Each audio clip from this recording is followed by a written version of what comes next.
नमस्कार आणि स्वागत आहे तुमचं. आजच्या व्हिडिओमध्ये पाहणार आहोत डिसेंबर 2024 मध्ये झालेला CTETचा पेपर आणि त्या पेपरमधले गणित विषयाचे 30 प्रश्न. यातले 15 प्रश्न हे कंटेंट म्हणजे आशय ज्ञानावर असणार आहेत. 15 प्रश्न हे पेडागॉजी म्हणजेच अध्यापन शास्त्रावर आधारित असणार आहेत. सर्वात महत्त्वाची गोष्ट, CTET हा सेंट्रलचा पेपर आहे. म्हणजे गणित विषयाचे प्रश्न हे हिंदी आणि इंग्लिश मध्ये विचारले जाणार आहेत. आता इंग्लिशमध्ये एक वेळ सोपं जातं, पण हिंदीमध्ये आपल्याला अडचणीचं वाटतं. मीही त्याचा अनुभव घेतला. मी आधी ठरवलं की आपण नाही, ही व्हिडिओ हिंदीमध्ये आणि इंग्लिशमध्ये करूया. 10-15 रिटेक घेतले आणि मग कळलं मला की आपण हिंदीमध्ये काही हा व्हिडिओ करू शकत नाही. त्यापेक्षा आपल्याला जे चांगलं जमतं ते मराठी आणि इंग्लिश यामधील जी काही टर्मिनॉलॉजी आहे, त्यातील जे शास्त्रीय शब्द आहेत त्यांचा वापर करून तुम्हाला समजेल अशा भाषेमध्ये हा व्हिडिओ करूया, जेणेकरून तुमचा बेसिक क्लिअर होईल. मराठीतल्या त्या कन्सेप्ट तुम्हाला माहित होतील आणि त्याचे इंग्लिश वर्ड सुद्धा माहित होतील. म्हणून आजचे हे सर्व प्रश्न आपण मराठी, हिंदी, इंग्लिश या तिन्ही भाषांचा आधार घेऊन पाहणार आहोत. चला तर मग वेळ न घालवता सुरुवात करूया.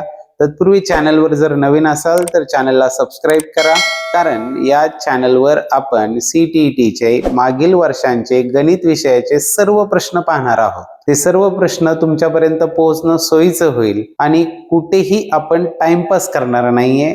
जे आहे ते फक्त गणित शिकणार आहोत, टू द पॉइंट शिकणार आहोत. चला सुरुवात करूया. सुरुवातीला आहे प्रश्न क्रमांक 31. यामध्ये विचारले काय, what is the result when 7 kilogram 7 gram is subtracted from 9 kilogram. 9 kilogram मधून काय करायचंय, 7 किलोग्राम आणि 7 ग्रॅम वजा करायचे आहेत. एक गोष्ट आपल्याला पक्की माहित आहे की 1 किलोग्राम बरोबर असतात 1000 ग्रॅम. आता कन्फ्युजन इथंच केलंय, या 7 ग्रॅम मध्येच आपण फसू शकतो. 9 किलोग्रामची माहिती आहे आपल्याला, किती 9000 ग्रॅम होतील. सोपा प्रश्न आहे हा. 7 किलोग्राम 7 ग्रॅमचे म्हणजे 7000 आणि हे 7 होतील 7007 ग्रॅम. काही जण 70, काही जण 700 असं करून वजा करतात आणि त्यामध्ये चुका होतात. याची वजाबाकी होते 1993 आणि हे जे आहेत 1993 हे आहेत ग्रॅम. आपल्याला विचारलेत किलोग्राम, म्हणजेच ते होतील 1.993 किलोग्राम. सोपा प्रश्न होता. सोपा पण क्वचित थोडासा फसवा होता. काही जण 70, 700 असं पकडून त्यामध्ये घोळ करू शकतात. चला पाहूया पुढील प्रश्न. पुढे आहे प्रश्न क्रमांक 32. 32 प्रश्न पाहिल्या दिसायला लांबलचक दिसतो, इंग्लिशमध्ये दिसतो. अशा वेळी सरळ हिंदीकडे जायचं. हिंदीमध्ये जिथे अडचण वाटेल, एखाद्या शब्दाचा अर्थ कळणार नाही, त्यावेळेस इंग्लिश शब्दाचा अर्थ पाहायचा. चला हा प्रश्न आपण जाऊया हिंदीकडे, पाहूया हिंदीमध्ये काय दिलेला आहे तो. पहा हिंदीमध्ये, कक्षा 3 में 150 बच्चों से 150 मुलांना त्यांच्या आवडत्या फळाबद्दल विचारलं आणि 5 फळांचे परिणाम इथे लिहिलेले आहेत. त्यावरून खाली काही प्रश्न दिले आहेत आणि त्या प्रश्नांमधला आपल्याला सही विकल्प बरोबर पर्याय शोधायचा आहे. पहिला आहे सेब और अमरूद पसंद करने वाले बच्चों की संख्या समान है. सेब, अमरूद 28-26 समान नहीं. दूसरा है अंगूर और केलो. अंगूर, केलो, अंगूर, केला, अंगूर आणि केला. पसंद करने वाले बच्चों की संख्याओं का अंतर 16 है. 14 आणि 28 मध्ये 14चा फरक येतो, 16चा फरक नाही येत. पुढे आहे आम और केला पसंद करने वाले. आम आणि केला, हा आम आणि हा केला. हे पसंद करने वाले बच्चों की संख्या अमरूद पसंद करने वाले बच्चों की संख्या से दुगनी है. अमरूद से दुगनी, याच्यापेक्षा दुप्पट आहे असं म्हणणं आहे. 44 आणि 14 होतात किती, 58. 26 दुने 52, हे 58. म्हणजे हे पण नाही, हे पण चुकलं, म्हणजे बरोबर हेच असणार आहे. 10 बच्चे इस तालिका में दिए गए किसी भी फल को पसंद नहीं करते. या सगळ्यांची जर बेरीज केली तर ती बेरीज येते 140. म्हणजे यातले 10 मुलं अशी आहेत की त्या या 5 पैकी त्यांना कोणतेही फळ आवडत नाही. सोपा होता. चला जाऊया पुढील प्रश्नाकडे.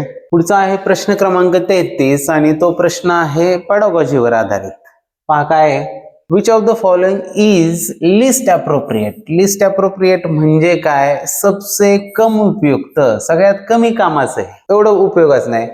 About formative assessment. Formative assessment म्हणजेच रचनात्मक आकलन. फॉर्मेटिव्ह असेसमेंटला आपल्या CCE मध्ये म्हटलं जातं आकारिक मूल्यमापन.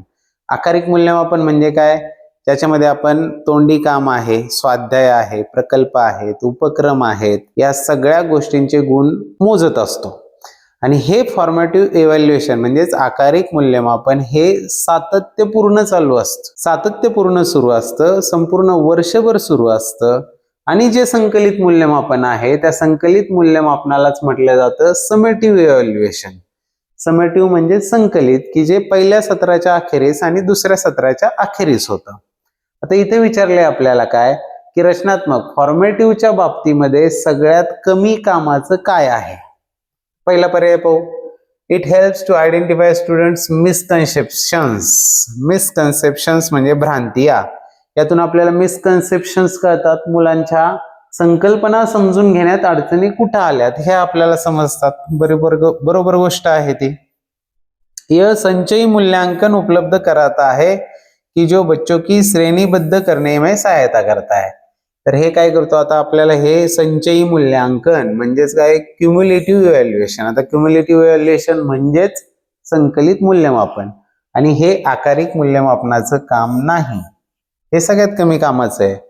निर्देशात्मक क्रियाकल्पों के दौरान विद्यार्थियों की प्रगति जांचना म्हणजेच काय to check the progress of students during instructional activities. सातत्यपूर्ण जेव्हा ऍक्टिव्हिटी सुरू आहे तेव्हाच त्यांचा प्रोग्रेस मोजणं. बरोबर आहे, हे सुद्धा बरोबर आहे. To identify students conceptual understanding म्हणजेच विद्यार्थ्यांची अवधारणात्मक समज म्हणजेच त्यांच्या संकल्पना किती स्पष्ट आहेत हे समजणं, हे सुद्धा आकारिक मूल्यमापनाचं काम आहे. म्हणजे यातला सगळ्यात कमी कामाचा जो आहे तो म्हणजे संचय मूल्यमापन म्हणजेच संकलित मूल्यमापन. सोपं आहे.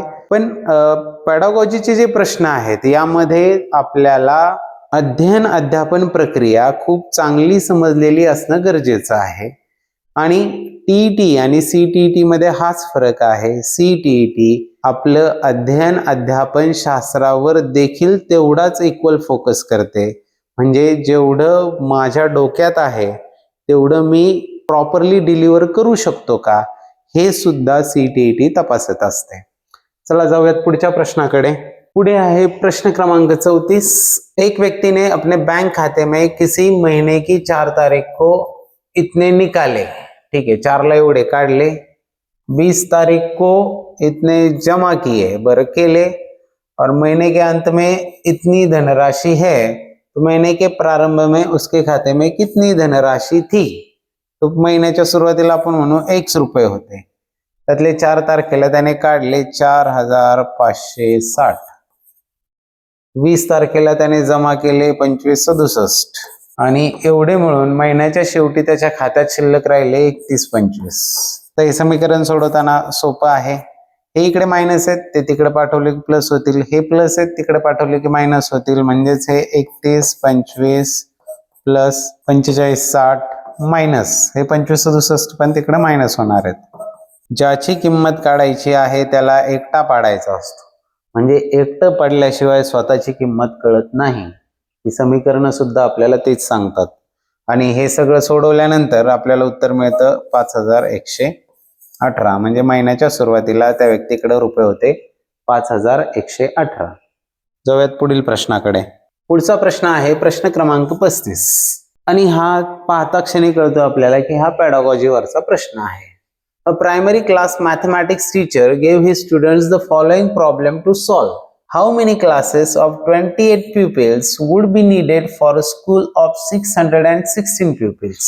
28 विद्यार्थ्यांचा एक वर्ग असे 616 विद्यार्थ्यांसाठी किती वर्ग लागतील? तर आपण काय केलं असतं 616 भागिले 28 डायरेक्ट सोडून टाकलं असतं आणि भागाकार केला असता. पण त्या विद्यार्थ्याने काय केलं, one of the students solve the problem in the following way. 1 class 28 pupils. मग 10 वर्गांना 280, पुढच्या 10 परत 280 झाले 560, परत 2 वर्गांचे 56 मिळून असे झाले 616. म्हणजे एकूण वर्ग किती लागले 10 10 20 आणि 2 22 असं त्याने सोडवलं. थोडक्यात याने काय केलं तर हे जे 616 होते या 616ला 28 ने भागताना त्याने या 616ची फोड अशी केली 280 अधिक 280 अधिक 56 आणि या प्रत्येकाला 28 ने सेपरेट भागलं. सेपरेट भागल्यावर काय झालं, हे आले 10, हे आले 10 आणि हे आले 2, मिळून झाले हे 22. तर पहा, ही जी प्रॉपर्टी आहे, ही जी प्रॉपर्टी आहे, हा आहे डिस्ट्रीब्युटिव्ह लॉ. डिस्ट्रीब्युटिव्ह लॉ म्हणजे काय, थोडक्यात मल्टिप्लिकेशन मधला डिस्ट्रीब्युटिव्ह लॉ काय आहे, a into bracket b plus c is equal to असतो a into b plus a into c. तसंच डिव्हिजनचा पण आहे. डिस्ट्रीब्युटिव्ह म्हणजे हा a कुणाही एकट्याचा नाहीये, तर तो दोघांचाही आहे. आज समजा तिघ असते तर तो a तिघांचाही आहे. इथं गुणिले, इथं जर भागिले आला तर तो तिघांनाही भागिले आहे. हा जो लॉ आहे याला म्हणतात डिस्ट्रीब्युटिव्ह लॉ. आणि असोसिएटिव्ह लॉ काय आहे, याच्या काही पर्यायात असोसिएटिव्ह लॉ आलाय. असोसिएटिव्ह लॉ म्हणजे काय, 2 आणि 3 होतात 5 आणि 3 आणि 2 सुद्धा होतात 5. याला साहचर्याचा नियम म्हणतो की कोणत्याही क्रमाने ती जर क्रिया केली तर त्यात फरक पडत नाही, त्यालाच असोसिएटिव्ह लॉ म्हटलं जातं. तर आता इथं काय केलंय या विद्यार्थ्यानं, डिस्ट्रीब्युटिव्ह लॉ वापरलाय आणि तो ओव्हर डिव्हिजन वापरलेला आहे. भागाकारावर डिस्ट्रीब्युटिव्ह लॉचा त्याने वापर केलेला आहे. पर्याय क्रमांक 4, the student has used the distributive law of division across addition to solve the problem. Addition वर त्यांनी डिस्ट्रीब्युटिव्ह लॉ ऑफ डिव्हिजन वापरलाय आणि त्याने ते उत्तर शोधलंय, म्हणून याचं उत्तर असणार आहे पर्याय क्रमांक 4. चला पाहूया पुढील प्रश्न. पुढे आहे प्रश्न क्रमांक 36 आणि हा कंटेंटवर सोपा प्रश्न. A triangle having all sides of different lengths, तिन्ही सभी भुजाएं अलग अलग लंबाइयों की, तो उसे क्या कहते हैं. तो आपल्याला माहित आहे तो आहे स्केलन ट्रायंगल. तिन्ही बाजू वेगळ्या असतील तो असतो स्केलन. दुसरा आहे राईट ट्रायंगल, म्हणजेच काय, एक कोण जर 90 अंशाचा असेल तर तो असतो राईट ट्रायंगल. पुढे आहे इक्विलॅटरल ट्रायंगल, इक्वल लॅटर्स म्हणजेच समान बाजूंची लांबी असणारा, बाजूंची लांबी समान असणारा, तो जो असतो त्याला म्हणायचं इक्विलॅटरल, समभुज. आणि आयसोसिलिस ट्रायंगल, आयसोसिलिस म्हणजे कोणत्याही दोन बाजू त्या त्रिकोणाच्या ज्या आहेत त्या समान लांबीच्या जर असतील तर त्याला म्हणतो आपण आयसोसिलिस. समद्विबाहू म्हणजे समद्विभुज त्रिकोण, पण याच्या तिन्ही बाजू वेगवेगळ्या आहे, म्हणजेच हा काय स्केलन ट्रायंगल, विषम बाहू त्रिभुज, 3 भुजा असणारा. पाहूया पुढचा प्रश्न. प्रश्न क्रमांक 37. The sum of the prime numbers between 31 and 60. 31 ते 60 मधल्या, बिटवीन विचारलाय, बिटवीन 31 ते 60. यामध्ये बिटवीन म्हणजे 31 ला पकडायचा नाही, 60 ला पकडायचा नाही, मधल्या विचारल्या. 31 ते 60 मधल्या मूळ संख्या 33, 37, त्यानंतर 41, 43, 47, 53, 59 झालं. एवढ्याच. इथं 7 आणि 1 8 आणि 3 11 आणि 7 18 आणि 3 21 आणि 9 30 0 0 1 1 आणि 0 असलेले पर्याय क्रमांक 1 यांची बेरीज करून पहा, ही 280 येईल. पर्याय क्रमांक 1 हे त्याचं योग्य उत्तर आहे. चला जाऊया पुढील प्रश्नाकडे. प्रश्न क्रमांक 38. The product of the predecessor of 201 and the successor of 4781 is. पूर्ववर्ती आणि परवर्ती. पूर्ववर्ती प्रिडिसेसर म्हणजे काय, 201 च्या आधीची संख्या, ती किती, 200. आणि सक्सेसर म्हणजे काय, क्रमाने पुढची येणारी संख्या. 47 81 च्या पुढची संख्या येणार 47 82. आणि हा गुणाकार करायचा आपल्याला. हा गुणाकार केला तर तो येतो 95 64 00, की जो आहे पर्याय क्रमांक 4. सोपा प्रश्न, फक्त आपल्याला हे प्रिडिसेसर आणि सक्सेसेसर कळलं पाहिजे. प्री आधीचा, सक्सेसर पुढे येणारा. जाऊया पुढच्या प्रश्नाकडे. पुढे आहे प्रश्न क्रमांक 39. What is the most appropriate cognitive skill that help students to recognise and group shapes according to their attributes and properties. म्हणजेच विद्यार्थ्यांना विशेषता आणि गुण यानुसार आकृत्यांची पहचानने और उनका समूह बनाने में, म्हणजे त्या आकृत्या ओळखणं आणि त्यांचे गट करणं. आता ओळखणं आणि गट करणं म्हणजेच काय असतं, क्लासिफिकेशन असतं, म्हणजेच वर्गीकरण असतं. पाहूयात पुढील प्रश्न. प्रश्न क्रमांक 40. Students feel difficulty in solving division problems because division म्हणजेच काय, भागाकार करताना अडचणीचं काय येतं याबद्दल एक जोक आहे. भागाकार करा ही सूचनाच वाचता येत नाही म्हणून भागाकार करता येत नाही. पण ती गंमत झाली.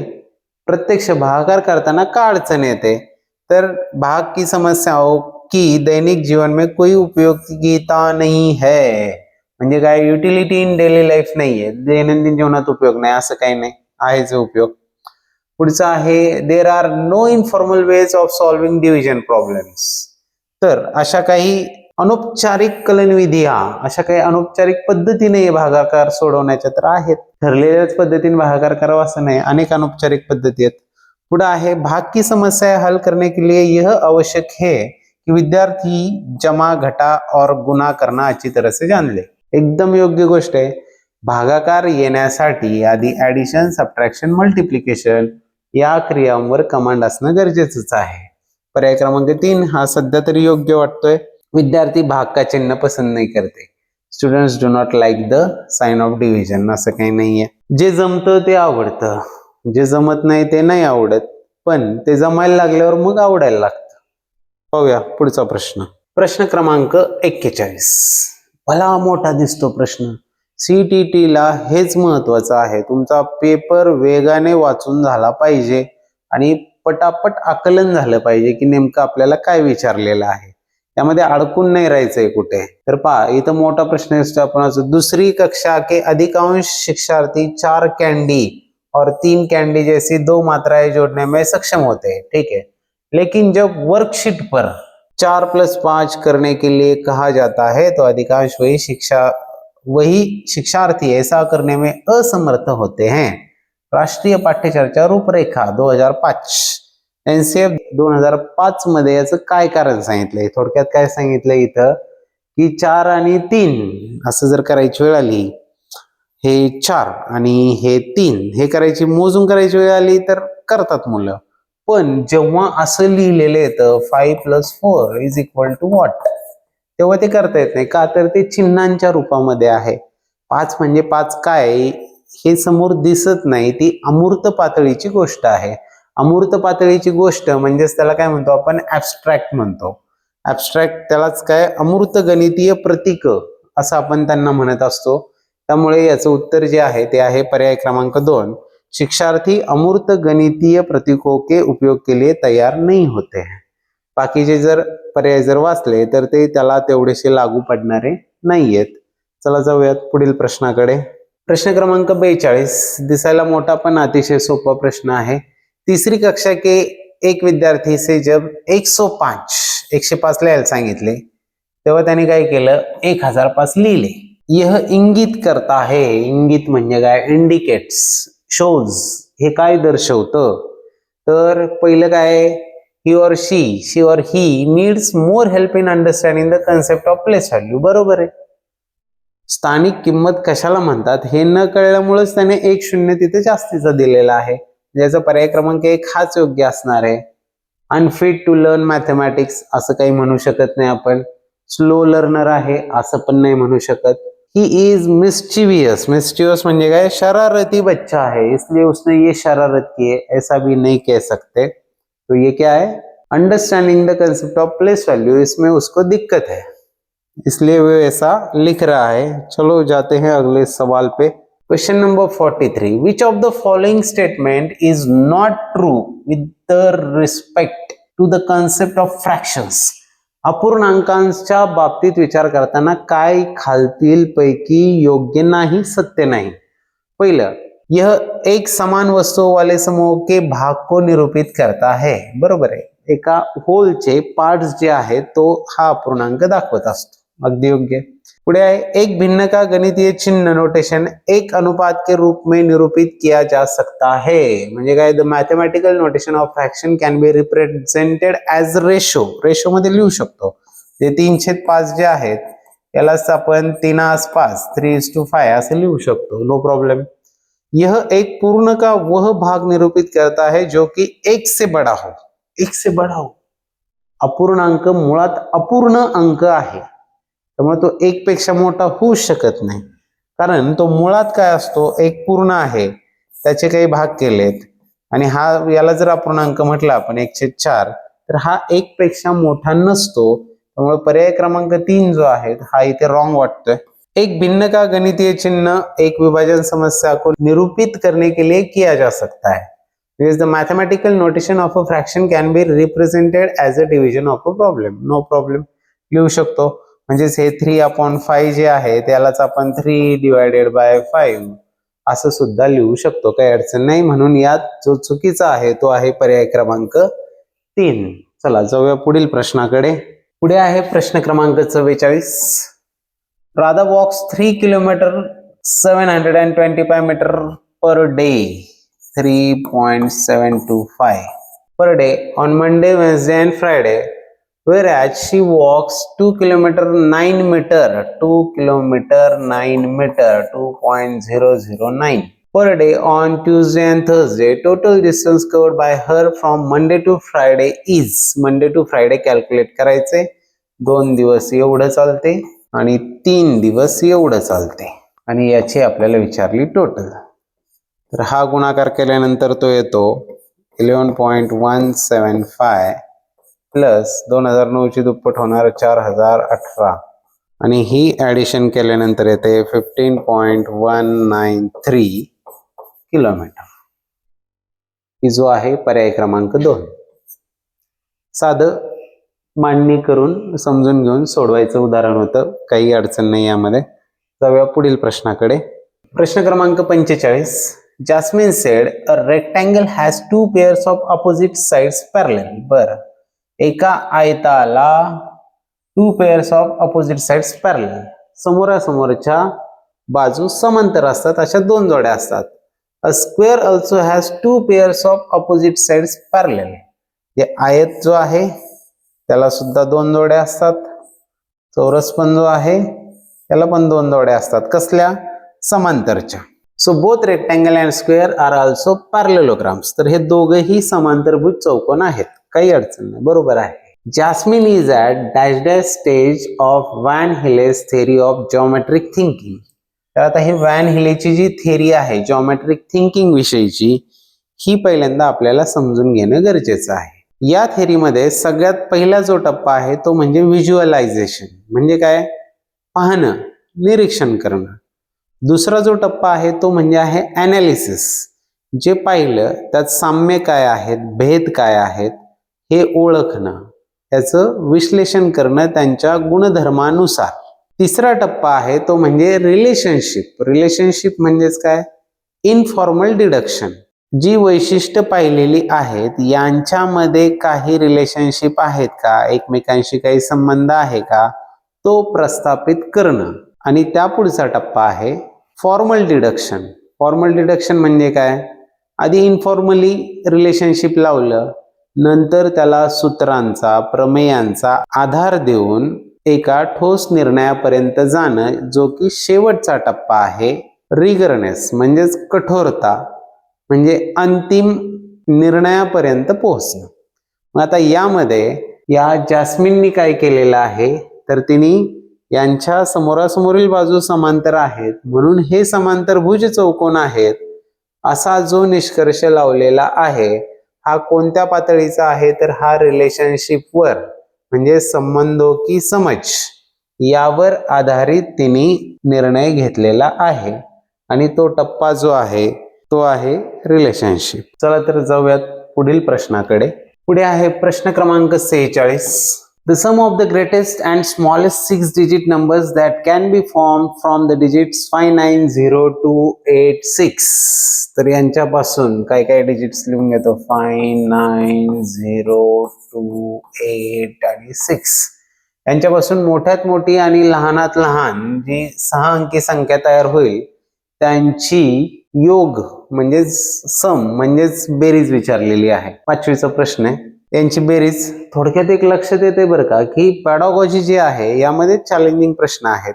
कंटेंट वरचे प्रश्न फार सोपे आहेत.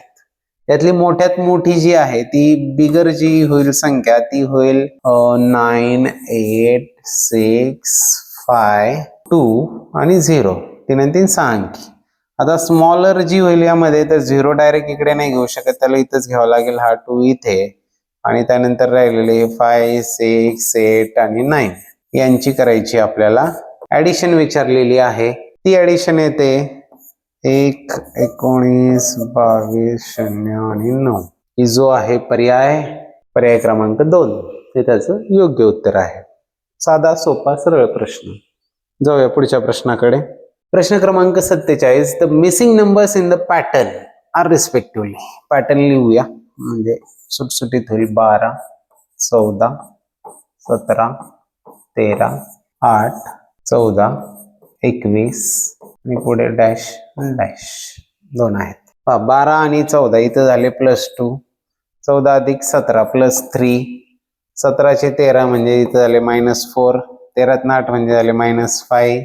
8 आणि 6 14 म्हणजे +6. 14 आणि 7 21 म्हणजे +7.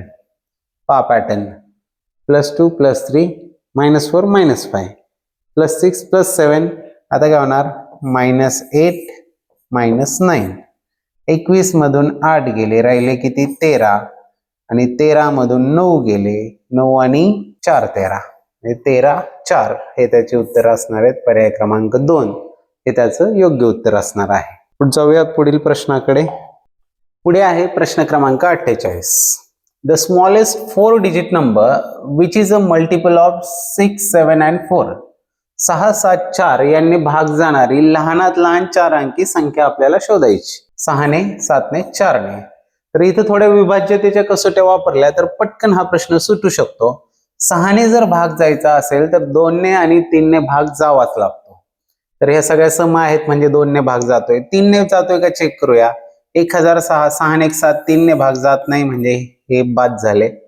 8 आणि 1 9 जातोय, आहेत कॉम्पिटिशन मध्ये. 1000 ला 3 ने भाग जात नाही, हे पण बाद.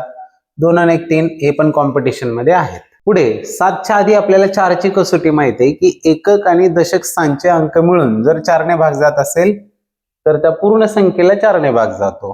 1008 ला 4 ने भाग जातोय, आहेत कॉम्पिटिशन मध्ये. 1002 ला मात्र 4 ने भाग जात नाही, हे बाद झाले. उत्तर आलं पर्याय क्रमांक 2. 7 ने भाग जायची कसोटी आपल्याला चेक सुद्धा करावी लागली नाही. या पद्धतीने सोडू शकता किंवा दुसरी पण पद्धत जर लसावीच काढून तुम्हाला सोडवायचं असेल तर 6, 7 आणि 4 यांचा जर तुम्ही LCM काढला तर यांना भाग जाणारी संख्या बेत्रिक 6, हे 7 असेच, बेदुने 4. आता यांचा LCM काढल्यानंतर 2 × 3 × 7 × 2 म्हणजेच बेत्रिक 6 दुने 12 7 84. LCM आला 84. आता 84च्या पटीतली आपल्याला 4 अंकी लहानात लहान संख्या शोधायची. 84 ला जर 12 ने गुणलं तर आपल्याला संख्या मिळते 1008. म्हणजे फिरून आपण परत तिथेच येतो. एक होतं पर्याय कट पद्धत, इथं होतं प्रत्यक्ष सोडवून. कोणत्याही पद्धतीने सोडवा, शेवटी घास तोंडातच जाणार आहे. जाऊया पुढच्या प्रश्नाकडे. खूप सोपा असा प्रश्न आहे. प्रश्न क्रमांक 49. Which of the following has definite length. की निश्चित लंबाई होती है. किरण माहिती आहे आपल्याला, तू है मेरी किरण. ही एक स्टार्टिंग पॉइंट, पण इकडे किती लांबी माहित नाही. एक समतल म्हणजेच प्लेन माहिती आहे आपल्याला. A flat surface which extends in all directions. सर्व बाजूने अमर्याद वाढणाऱ्या आकृतीला प्रतल म्हणतो आपण. ती पण नाही. एक रेखा लाईन, तर लाईन पण दोन्हीकडे इनफायनाइट आहे. एक रेखाखंड लाईन सेगमेंट जो आहे याला मात्र एंड पॉइंट्स असतात आणि त्याची लेंथ मात्र डेफिनेट असते. त्यामुळे याचं उत्तर असणारे पर्याय क्रमांक 4. जाऊयात पुढील प्रश्नाकडे. प्रश्न क्रमांक 50. Which of the following is most appropriate for including open-ended questions in mathematics? गणितात ओपन एंडेड क्वेश्चन्स म्हणजे असे प्रश्न ज्याला एकापेक्षा जास्त उत्तर आहेत. जसं की 2 संख्यांची बेरीज 13 येते, तर इथं कोणत्या 2 संख्या येऊ शकतील, याला अनेक उत्तरं तुम्ही देऊ शकता. यांना म्हणायचं ओपन एंडेड क्वेश्चन्स. मग यांचा गणितामध्ये रोल काय आहे ते इथं विचारलेलं आहे. तर पहिला आहे these questions develop critical thinking in students. Critical thinking म्हणजे मी नेहमी जे सांगतो चिकित्सक विचार. यस, हेच बरोबर आहे. चिकित्सक विचार याच्यामुळं आलोचनात्मक चिंतन ज्याला म्हटलं ते विकसित होण्यासाठी आहे. पुढचा आहे answers to these questions are not given in the book. तात्पुरतं ठीक आहे. These questions take more time to solve, जास्त वेळ खातात म्हणून तात्पुरतं ठीक आहे. These questions are not easy to copy from each other, हे पण तात्पुरतं ठीक आहे. पण मुख्य त्याचा जो उद्देश आहे तो म्हणजे काय आहे, क्रिटिकल थिंकिंग विद्यार्थ्यांमध्ये डेव्हलप करणं. त्यामुळे याचं उत्तर असणार आहे पर्याय क्रमांक 1. जाऊयात पुढील प्रश्नाकडे. प्रश्न क्रमांक 51. Which of the following statements are true with respect to data handling. Data handling म्हणजेच माहितीचं व्यवस्थापन, त्यालाच म्हटले आकडो का प्रबंधन. तर याच्या बाबतीत सत्य असणारे विधान, a line graph is used to show comparison among categories of data. म्हणजेच एकमेकांमधली तुलना दाखवण्यासाठी लाईन ग्राफ वापरतात. तर नाही, लाईन ग्राफ तुलना नाही दाखवत. लाईन ग्राफ कसा असतो, असा असा, तो काय दाखवतो, वेळेनुसार कसा बदल होत गेला हे दाखवतो. तुलना दाखवण्यासाठी बार ग्राफ असतो, स्तंभालेख ज्याला म्हणतो आपण. पुढे म्हटलंय की a histogram is use to compare the parts of whole, म्हणजे एका पूर्णच्या भागांची तुलना करण्यासाठी हिस्टोग्राम वापरतात. तर नाही, हिस्टोग्राम नाही वापरत, त्यासाठी आपण वापरतो पाय चार्ट. त्यासाठी पाय चार्ट असतो की पूर्णच्या भागांची तुलना त्यामध्ये केली जाते. पुढे आहे a graphical representation of data is easier to understand when there is a trend or comparison to be shown. की जेव्हा आपल्याला कल दाखवायचा आहे, तुलना करायची आहे, त्यावेळेस हा ग्राफिकल रिप्रेझेंटेशन, ग्राफिक्सच्या पद्धतीने आलेखांच्या द्वारे केलेलं प्रदर्शन हे समजण्यासाठी सोपं असतं. हा पर्याय आपल्याला सध्या तरी सगळ्यात योग्य वाटतोय. शेवटचं आहे a bar graph displays data that changes continuously over period of time. तर हे चुकीचंच आहे. तर हे कोण दाखवतं, लाईन चार्ट जो आहे तो इथे दाखवतो, रेषालेख दाखवतो वेळेनुसार होत असलेले बदल. त्यामुळे याचं योग्य उत्तर असणार आहे पर्याय क्रमांक 3. पुढे आहे प्रश्न क्रमांक 52. 8 मीटर लंबे 70 सेंटीमीटर चौड़े और 40 सेंटीमीटर मोटे लकड़ी के एक ब्लॉक से, एवढा मोठा एक लकड़ी का ब्लॉक आहे. 8 मीटर 70 सेंटीमीटर आणि 40 सेंटीमीटर याच्यापासून काय करायचंय, 2 मीटर 35 सेंटीमीटर आणि 8 सेंटीमीटर वाले कितने फट्टे बनाए जा सकते. तर यापासून हे किती बनतील. यात महत्वाचं असतं वरच्यांचं एकक आणि खालच्यांचं एकक सारखं असणं. वर असतात पूर्ण किती आहेत ते, आणि त्याला आपण भागतो तर त्यातला एक जो बनवायचा आहे त्याच्या घनफळाने तिथं भागत असतो.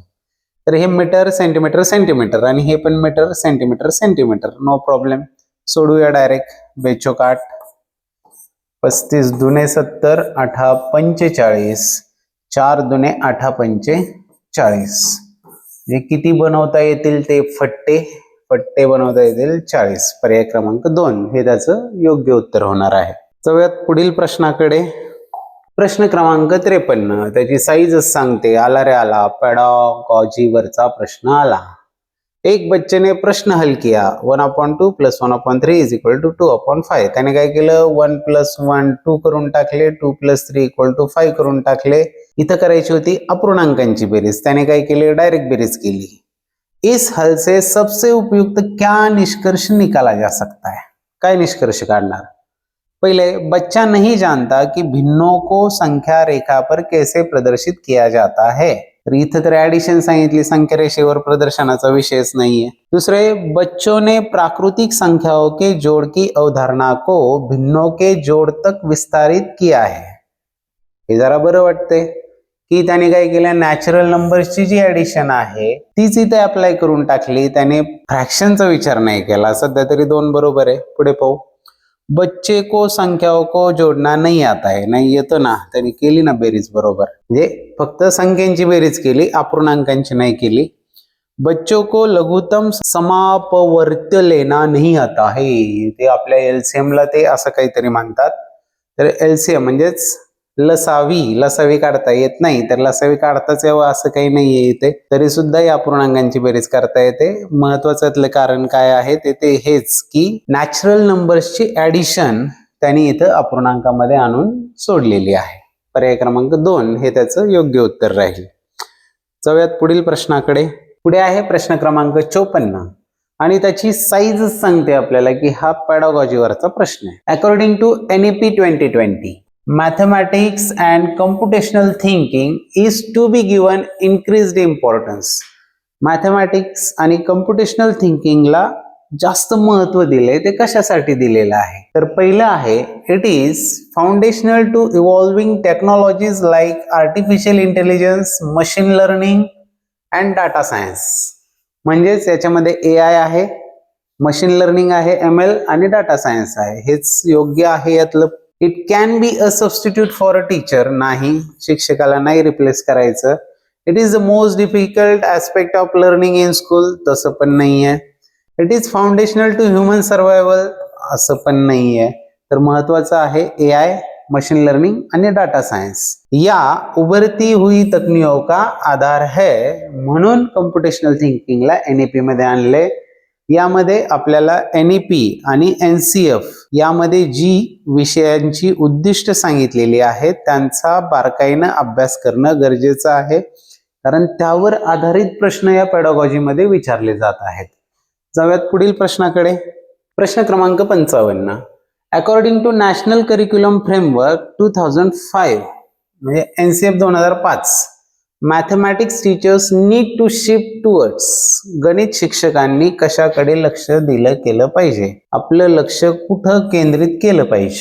तर पहिलं आहे प्रमोटिंग मेमोरायझेशन. पाठांतर करायला लावायचं आणि ज्या पद्धती आहेत, अल्गोरिदम म्हणजे रटना, त्याच पद्धतींनी परत परत सोडवायला लावणं. नाही, हे चुकीचं आहे. Mathematical reasoning and logic. Yes, गणितीय तर्क विचार, चिकित्सक विचार, तार्किक विचार हा तर गणिताचा आत्माच आहे. पुढे आहे becoming sole authority for right answers. म्हणजे सही उत्तरों के लिए एकमात्र अधिकारी बनना.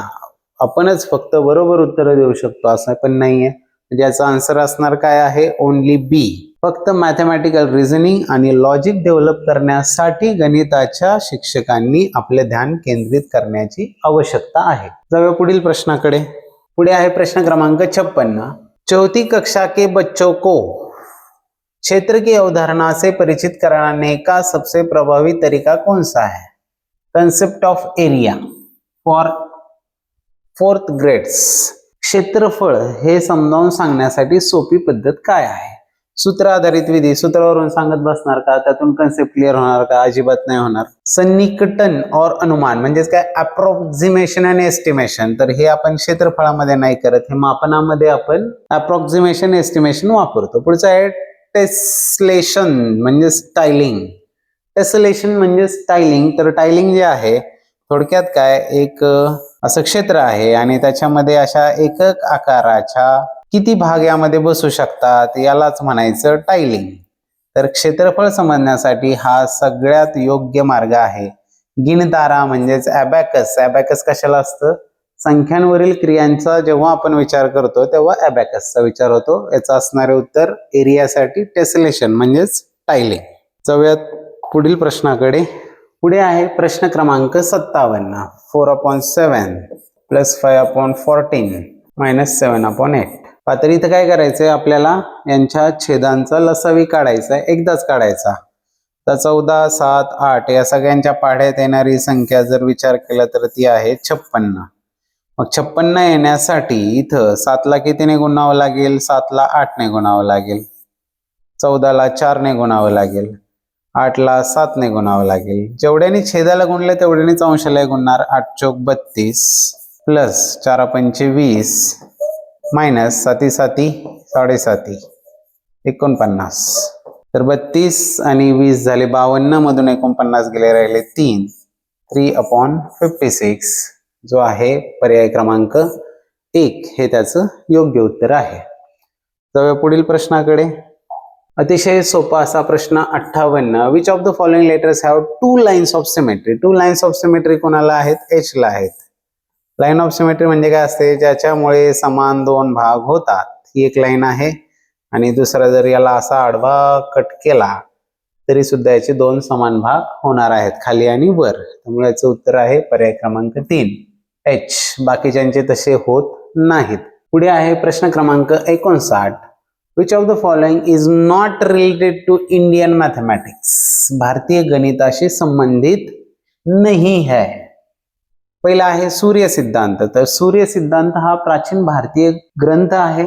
त्रिकोणमिती म्हणजे ट्रिग्नोमेट्रीची सुरुवात यातून आहे. यातनं ग्रह ताऱ्यांची गती, त्यांच्यामधलं अंतर, ग्रहण याबद्दलचे विचार यात मांडलेले आहेत.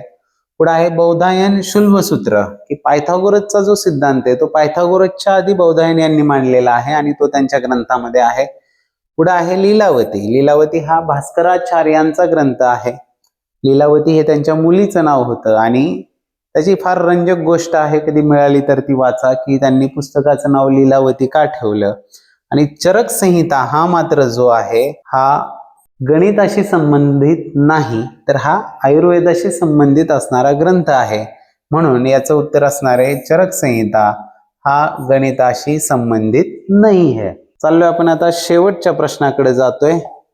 तत्पूर्वी व्हिडिओ जर आवडला असेल तर चॅनलला सबस्क्राईब करा, व्हिडिओला लाईक करा, कारण अशा नवनवीन व्हिडिओ सोबत आपण भेटत राहणार आहोत आणि गणिताला अजून सोपं करत जाणार आहोत. पुढे आहे प्रश्न क्रमांक 60, खूप सोपा. 35, 28, 76 यातल्या 5 आणि 7 यांच्या प्लेस व्हॅल्यूतली डिफरन्स विचारलाय. 5 आणि 7, 5 ची लिहा 5 आणि 7 ची हे 0, 10 7 गेले 3, 9, 9 आणि 4, 49, 930 जो आहे पर्याय क्रमांक 3. अशा पद्धतीने आपण सगळे प्रश्न सोडवलेले आहेत. 15 कंटेंट आणि 15 पेडॉगॉजीवरचे. आपण सगळेजण CTETचा मन लावून अभ्यास करत असाल. यामध्ये मागील वर्षांच्या प्रश्नपत्रिका सोडवणं ही अत्यंत गरजेची गोष्ट आहे, कारण त्यामुळे आपल्याला परीक्षेचा पॅटर्न कळत असतो आणि साधारण पुढे काय प्रश्न विचारू शकतात, प्रश्नांचं स्वरूप काय असू शकतं तेही आपल्या लक्षात येतं. कोणत्याही परीक्षेत यशस्वी होण्यासाठी कोणत्या टप्प्यांनी गेलं पाहिजे हे सांगणाऱ्या व्हिडिओची लिंक मी तुम्हाला या ठिकाणी दिलेली आहे. नक्की तो व्हिडिओ पहा, खूप फायदेशीर राहील आपल्या सगळ्यांना. तयारीसाठी शुभेच्छा. थांबूयात. धन्यवाद.